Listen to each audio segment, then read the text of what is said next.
Hello, Lake County. Yes, I am Barbie Harden Hall, and I can say something that Anthony Sabatini can't, that I have made it to a general election for Congress when he is 0 for 2. So beat that, Anthony Sabatini. Sorry, he was laughing at an article about me last week, so I had to say that because I know you all, Gavin, right? Where's Gavin? Yeah. Everybody in this room knows how horrible Anthony Sabatini is. But yes, I'm Barbie Harden Hall. I was your nominee last year for Congressional District 11, and I am proud to stand before you again, running to unseat Daniel Webster. Yes. So I had an article last week after we launched the campaign say that I had an origin story, and my origin story against Daniel Webster, and I thought that was so cool that I could have an origin story about why I decided to run against Daniel Webster.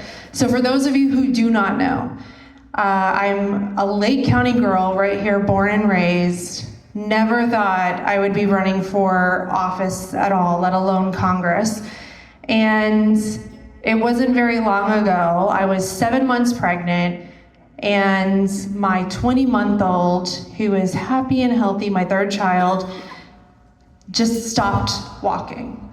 And we're almost now to the point of, let's see, how long has it been now? 4 years almost, of when we got called into the doctor's office at Arnold Palmer and given the horrible news that our son had a fatal disease. And if we were lucky, he had 5 years to live. And unfortunately, he passed away about 6 months after that, after we had to go to Pittsburgh and receive treatment, and he died from complications from his bone marrow transplant. And in those moments of grief as a mother, I knew I had to do something. I knew I couldn't help my son. I knew I couldn't do anything about that. But I knew that I could do something for the kids that came after and that would get that diagnosis. And so that's what I did. I started advocating on Capitol Hill for the 30 million, I guess at this point, people with a rare disease across America, and went and walked the halls of Congress with the hundreds of other families and patients that have a rare disease. Met with people on both sides of the aisle. And when it came time to meet with Daniel Webster, we had that app that we used to schedule these meetings, and it kept saying to be determined. And one of the other moms, I asked her, I was like, why does this meeting still say to be determined? And she said, oh, it's Daniel Webster, he never sets the meeting. Unless it serves a political benefit for him, unless you come with a check, unless it helps him get reelected, you don't get any of his or his staff's time. Exactly.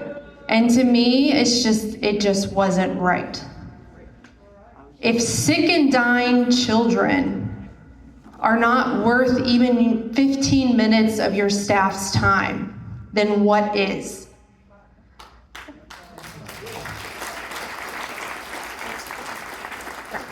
So I came home, and I saw somebody wasn't running against him, and I said, I'm going to make him listen.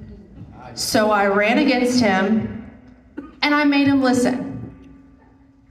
And I have since gone on that same advocacy trip, and guess what? We have met 3 times with his office since then.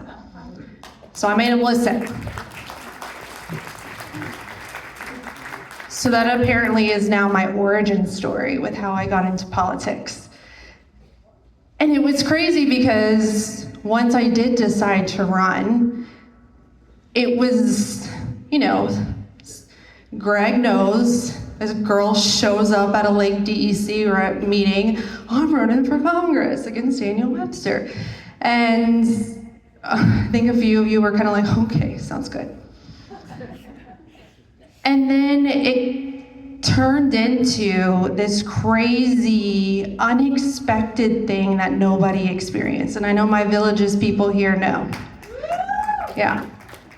Because all of a sudden we had golf cart parades, and social media videos that I posted had, last time I checked, over 25 million views from those Villages parades. And I got a primary this time, so I gotta take a little credit for it. But we brought Doug Imhoff to the Villages during a presidential campaign. These are things that don't happen in Lake County. So what does that all achieve when you still end up losing in the end? Well, I'll tell you. Because I still have people telling me and coming to me and saying all of that Villages stuff was fake. You still ended up losing. What did it achieve? But when the dust settled and we looked at the results, it ended up in a year that Florida, we saw the results. Florida went so far to the right in 2024. This district had the largest shift to the left of any other in Florida. Nearly 7-point shift to the left. And that happened, me being a stay-at-home mom that decided to run for Congress with like $75,000, no staff, didn't know what the hell I was doing, but had all of your help and support. So if you look at the map of the shift from 2022 to 2024 and you look at Florida, Florida's red. You look at Maxwell Frost District, who I love, it's red. You look at Congressional District 11, it's blue, because we shifted to the left. And that's the thing about fighting, even in these races that most consider a lost cause.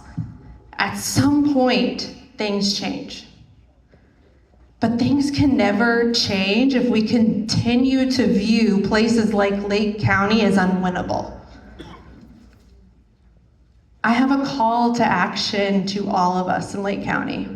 Because I want all of your help and assistance in my race, but Lake County is my home, and to me, it's more than just me. It's about all of us, and it's about Lake County. We have work that we need to do right here, and I have a call to action for all of us.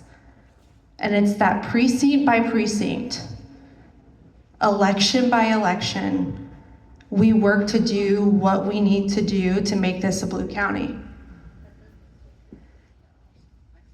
It starts with electing Brian Bain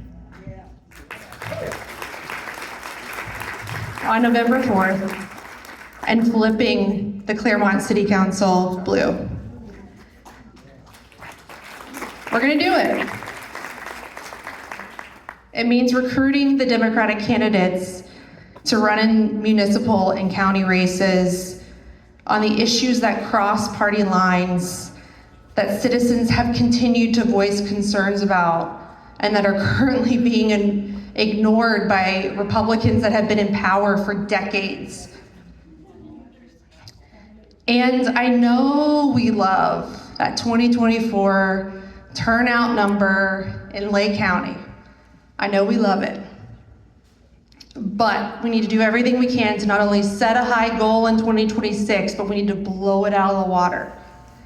Because that means, it's not only gonna help me win, but it's gonna help us put, even if we don't win Lake County, a Democratic governor in the governor's mansion. It's gonna help us have a Democrat win in the Senate. It's gonna help us flip the House. It's gonna help us win these countywide Banks. Where's Banks? Where did Banks go? It's gonna help Banks get elected to the Florida House. But we need your help to do it. So whatever you feel comfortable with, that's what we need. Because when somebody tells me there's no chance, I tell them I've heard those words before with my son, but I still fought. You don't give up and you still fight. Because this district is R+8, that means that there's an 8-point Republican advantage. But did you know that this district is number 11 in the nation in ACA, that's Obamacare enrollees? That 19% of the district has Obamacare? That means that right now they're getting letters in the mail. 170,000 people in this district are getting letters in the mail saying that their health insurance premiums are about to double. I've had people tell me that they've gone up 300%. My family is one of them. We're waiting to get our letter. My family is about to probably get priced out of our health insurance. So we gotta fight where we can. Help Lake County. Keep your money, keep your time local, because we can change things right here. Lake County, I love you. Let's do this. 2026.